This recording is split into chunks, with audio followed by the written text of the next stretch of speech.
Welcome back to my Substack. Today I'm going in a slightly different direction, talking about something that I haven't talked about in a while. I know that back when I had a podcast with Nicole, Dietitian's Dish is what it was called. We talked a lot about meal planning. Nicole has a blog. She puts lots of recipes on there. So meal planning was a big, hot topic that we discussed quite a bit. I haven't really talked about it much in this Substack, but I find that it comes up in almost every conversation I have with clients. So today, I'm talking about meal planning and how it is stressful, but does not need to be as stressful as we make it.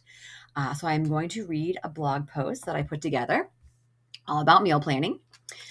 So here's the thing, I won't lie. If I had all the money in the world, and if eating out for every meal wasn't necessarily as bad for us, lots of sodium in particular, I would probably do just that, eat out for every single meal. Because who doesn't love to have a meal made for them, served to them, and then have all the dishes cleaned for them at the end, right? Because it's not just about making the food, preparing it, planning it, and serving it. There's then dishes that have to be made. So if I had all the money in the world and if restaurant foods weren't so high in sodium, yes, I would probably eat out every single meal.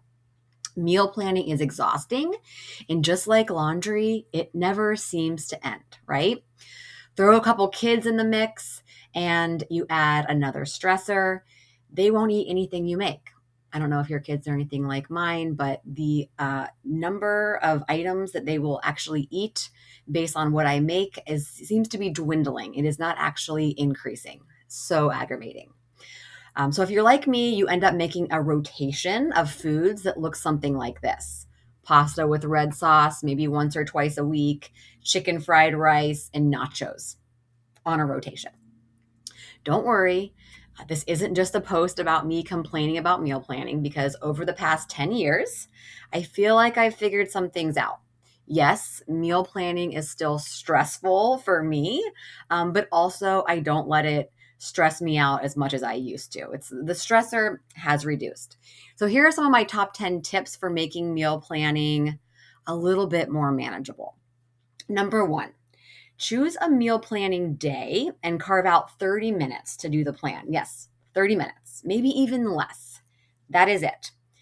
First, decide how your brain works. So sometimes people will ask me, like, what do you do for meal planning, Gina? What do you use? And I could just tell you what I do, and I'm going to include a link on here for the meal planner that I use, but not everyone's brain works the way mine does. Some people prefer Excel sheets. Some people prefer writing things down in their notes on their phone. Some people prefer a meal planning app, because there are lots of meal planning apps out there. I'm someone who has always preferred a handwritten planner. I actually still use a handwritten planner for my daily plan. I just prefer it that way. I look at my phone a lot and it screens a lot during the day. So for meal planning, I like to take my eyes and put them somewhere that is not a screen, and that is just a piece of paper. I actually have a specific meal planner that I use. It's super simple. I found it on Amazon. I included a link in the blog post. Feel free to check that out if you want, but it really depends on how your brain works and what you prefer. I think Excel sheets can be really great too, because you can organize them your own way. You can go week by week. You can have a list of your favorite meals, drag, copy and paste into the week. It's really up to you, but it should really only take about 30 minutes to plan the next week's meals. Number two is be flexible. This is so important. If you scheduled, for example, homemade chili for Tuesday, but you really don't feel like making that on Tuesday when it comes around, be okay moving it to Wednesday. Things happen. We are human. Number three, don't try to make it perfect, right? If we try to make something perfect, especially meal planning, we are in for a rude awakening when that doesn't happen. There's nothing wrong, for example, with switching your days if you planned for a Tuesday chili, but you decided to have it on a Wednesday instead. But also, there's nothing wrong with something like pasta and red sauce for dinner twice. Make it a little bit more balanced by adding some broccoli or another vegetable that you and your family like. Use the frozen vegetables. I am a huge proponent of frozen vegetables. Have them in your freezer at all times. Put them on a sheet tray. roast them, put them in the air fryer, whatever you want to do, but have that available. And even if your kids don't eat it, it's okay. Just exposing them to that vegetable or a variety of foods is really what's important. So don't try to make it perfect. Having pasta and red sauce with Parmesan cheese or whatever is perfectly fine. Just try to add that other component of, for some nutrient density, whether it's a side of fruit or some vegetable, or maybe choosing whole grain pasta or doing half and half whole grain pasta and white pasta. Whatever you can do just to add a little bit more nutrient density to the meal is great. Number 4, create a list of what I call filler meals. Okay, so these are what I consider super simple meals that can be planned for or made at any point of the week without a recipe or without multiple steps. So super simple. When I do my weekly meal planning, I generally include one or two new recipes that might be more complex. And when I say complex, I'm still talking 25 to 30-minute meals, but something maybe I haven't made before that includes a recipe and steps. It's going to take me a little bit more time, but still not a whole lot of time. And I generally plan those on nights when I don't have much going on. So in our family, generally Sunday nights and Monday nights are my best, like, unique new recipe type nights. Sometimes a Wednesday in there, but it's my other evenings that tend to be a lot busier, or we have things going on where I'll do a filler meal, those super simple meals. So I'm talking pasta with red sauce, maybe a baked potato. All I have to get is potatoes with some sour cream and cheese, whatever else you want to put on there. Maybe I'll buy a can of Wendy's chili. I've totally done that before. Delicious.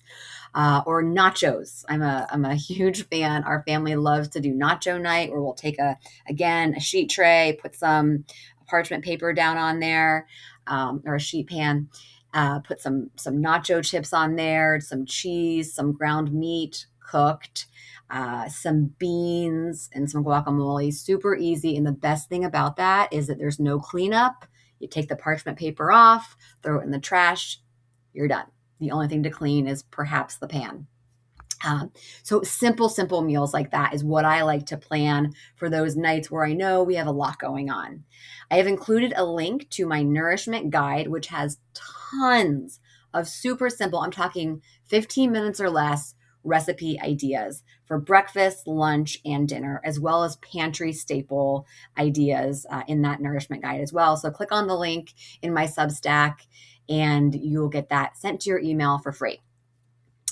All right, so that was number 4. Number 5, figure out some favorite recipe sources. I don't know about you, but I'm a huge fan of All Recipes. You've probably heard of it, as well as one called Budget Bites. I like Budget Bites because you can filter out your recipes dependent on time and also dependent on the type of cuisine you want to make, maybe different health conditions, if you want low sodium, etc.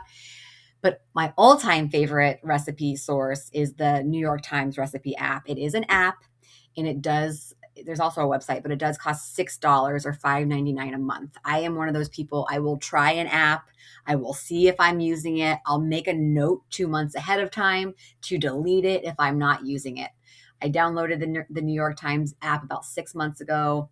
I'm still going strong. I'm always finding new recipes on there that I love and enjoy. And the best part is that many of them are 30 minutes or less, which is my favorite. And they've just been really, really delicious. I've had a lot of winners on that app. So $6 a month, it's been worth it for our family. So figure out where you like to get your recipes. So those are my top 5 tips for simple meal planning. Here's another idea. So maybe you're like, you know what? That's just still too much for me. That's okay. It's okay. Maybe you're not a meal planning type, and that is okay. Maybe you don't have 30 minutes to even plan that. I totally understand that. There are wonderful companies out there. It does cost a little bit more money, but where you can have a meal delivered to you, or even a meal kit where you don't have to buy all the ingredients or figure out a recipe. You have it all sent to you. HelloFresh, Hungryroot. There's also a lot of grocery store chains that now actually have prepared individual or family meal kits available. I know Kroger does that, and Publix. So look at your options. You can maybe do a little bit of both. You can actually meal plan with those options in mind. Meal plan for a couple nights. Part of that meal plan is, oh, I'm going to have a Publix family meal in there, or I'm going to have a Hungry Root meal. Whatever works for you. Just know it can be flexible. It doesn't need to be perfect, but having some type of a plan will help you get the correct groceries when you go to the store and help you so that you're not scrambling at night, or if you're meal planning lunches, not scrambling trying to figure out what to eat at the last minute. To me, that is the most stressful. So don't forget about my nourishment guide in there. Click on that link, get that sent to you. I think you'll really find that helpful. And I know you got this. Thanks so much for listening to me today.